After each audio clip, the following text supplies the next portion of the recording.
Assalamualaikum warahmatullahi wabarakatuh. Alhamdulillahi rabbil alamin. Wassalatu wassalamu ala asrafil anbiya'i wal mursalin wa ala alihi wa ashabihi wa man tabi'ahum bi ihsanin ila yaumiddin. Wa ba'd. Muslimin muslimat yang dirahmati Allah Subhanahu wa taala,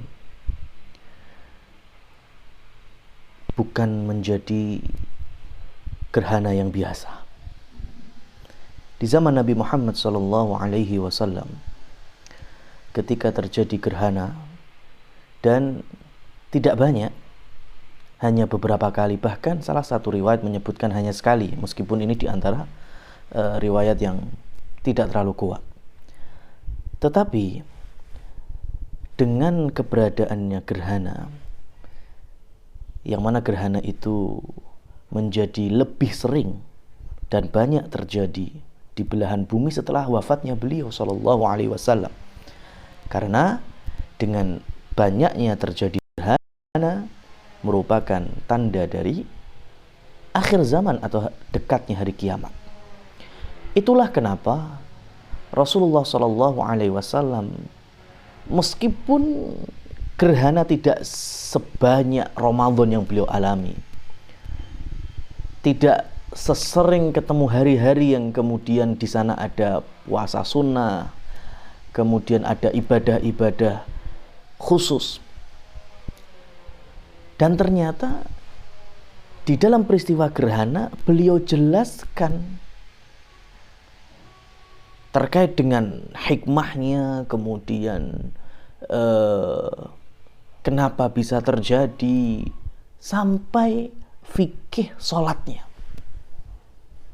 Itulah mengapa gerhana itu bukan suatu peristiwa yang biasa, memang luar biasa. Dalam kacamata sunnah Rasulullah SAW, bukan dalam permasalahan sains, bukan masalah ilmu pengetahuan alamnya, bukan kita merendahkan ilmu itu, tidak.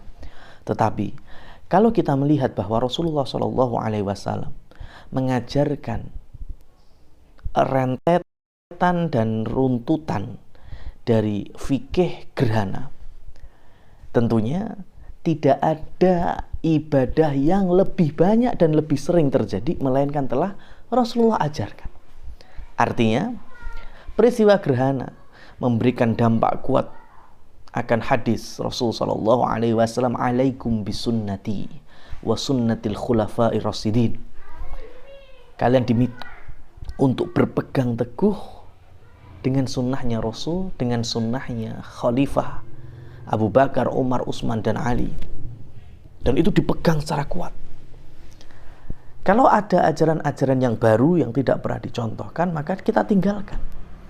Inilah definisi kita memegang sunnah dan menjauhi bid'ah. Sekarang kalau sholat gerhana saja, oleh Rasulullah SAW dijelaskan begitu detail bagaimana dengan ibadah-ibadah puji-pujian antara azan dan iqamat. Rasul pernah menerangkan pada sholat itu setiap hari 5 kali, setiap hari beliau ngimami. Mosok kalau boleh adanya puji-pujian ya, antara azan dan iqamat, masa Rasul tidak mengajarkan kalau itu baik? Kemudian zikir berjamaah selepas sholat, doa berjamaah selepas sholat, kemudian doa yang dijaharkan ketika mau adzan, kemudian ritual-ritual kematian 3 hari, 7 hari, 40 hari, 100 hari, 1000 hari, mendak, dan seterusnya. Bayangkan di zaman Nabi berapa sahabat yang sudah meninggal, sudah wafat. Tapi kenapa Rasulullah SAW tidak pernah melakukan dan mengajarkan amalan-amalan semacam ini? Artinya berarti ini bukan ibadah. Ini bukan sebuah ketaatan kepada Allah Subhanahu wa taala. Berarti kalau bukan ketaatan, jatuhnya apa? Bid'ah. Fa na'udzubillahi min dzalik.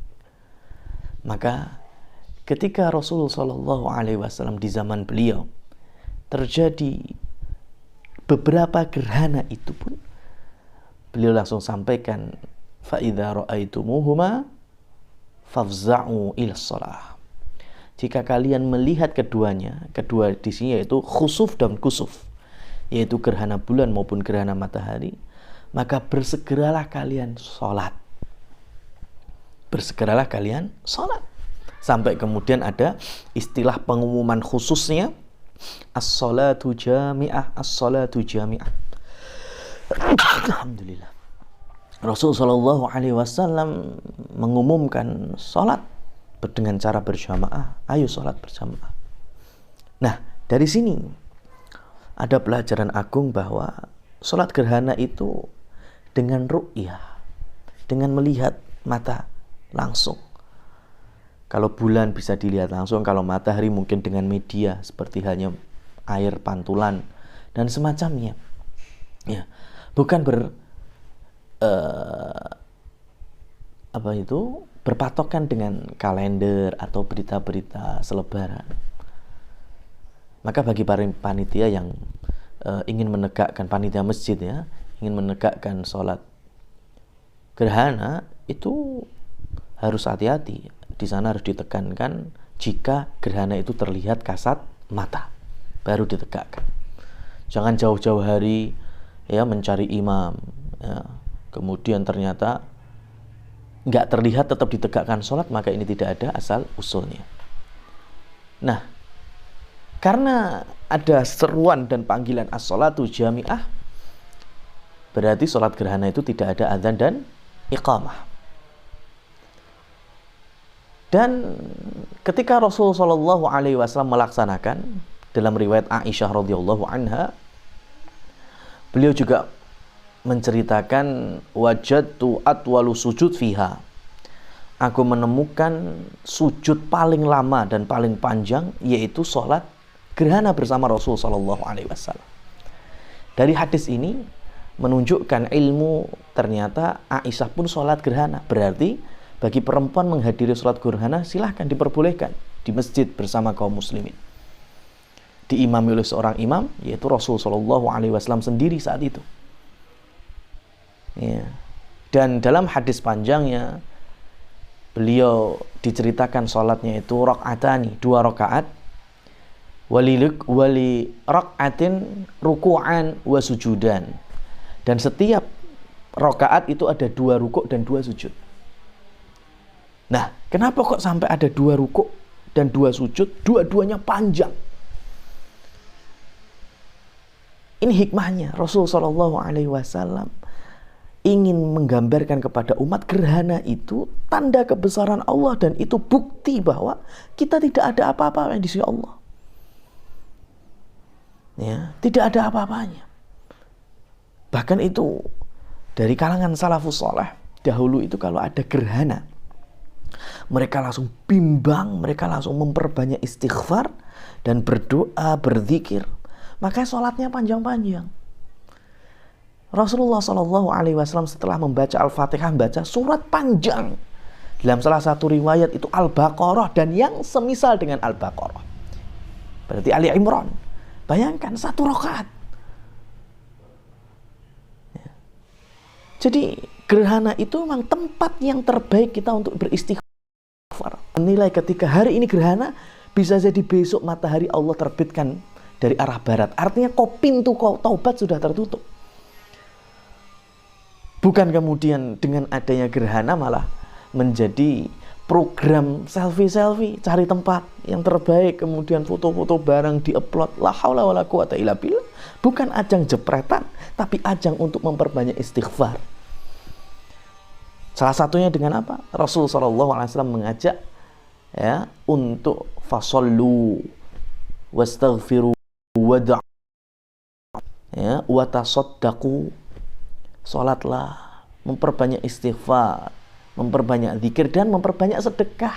Karena sedekah yaitu menangkal musibah. Nah, ketika Rasulullah SAW mengajarkan demikian, ya, beliau sholat 2 rakaat, Al-Fatihah, kemudian sholat panjang, kemudian rukuk yang panjang, kemudian i'tidal, kemudian baca Al-Fatihah lagi, membaca surat yang panjang lagi, meskipun tidak sepanjang yang bacaan pertama. kemudian rukuk lagi panjang lagi, meskipun lebih pendek daripada rukuk yang sebelumnya, kemudian i'tidal, baru sujud. Sujudnya lama, bacaan diulang-ulang nggak masalah. Kemudian duduk di antara dua sujud. Kemudian sujud lagi panjang, tapi tidak sepanjang sujud yang pertama. Baru kemudian naik lagi untuk rakaat kedua, persis gerakannya dengan rakaat yang pertama. Rukuknya 2 kali, suratnya juga panjang-panjang, namun tidak sepanjang rakaat yang pertama, sampai nanti ditutup. Kemudian pas dari khilaf para ulama antara Imam Abu Hanifah, Imam Ahmad yang tidak memerlukan khutbah, tetapi dalam mazhab Syafi'iyah diadakan khutbah sebagai Islam memberikan mau'idhahnya selepas salat. Beliau sampaikan kepada para sahabat, inna syamsa wal qamara ayatani min ayatillah, sesungguhnya matahari, bulan merupakan tanda dari tanda kebesaran Allah, dan tidak terjadi gerhana. Ya, tergerhana itu, baik itu gerhana bulan atau matahari, tidaklah terjadi limauti ahadin minkum wali hayatih, gara-gara di antara kalian ada yang meninggal ataupun ada yang lahir.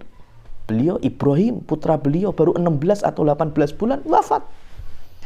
Maka beliau sampaikan, jadi gerhana itu bukan perkara lahir atau matinya seseorang. Di sini Rasul menggugurkan yang namanya mitos. Gerhana dibilang gendruwo, buto ijo, ngemplok bulan. Kemudian mitos-mitos yang lain, adanya pagebluk dan seterusnya. Itu semuanya pure haknya Allah Subhanahu wa ta'ala, dan sebagai pertanda Allah Maha Kuasa, Dzul Qudrah. Karena di zaman Nabi pun sudah ada, kita tinggal meniru. Ya. Ma'azrul muslimin wal muslimat rahimani Allah wa iyyakum.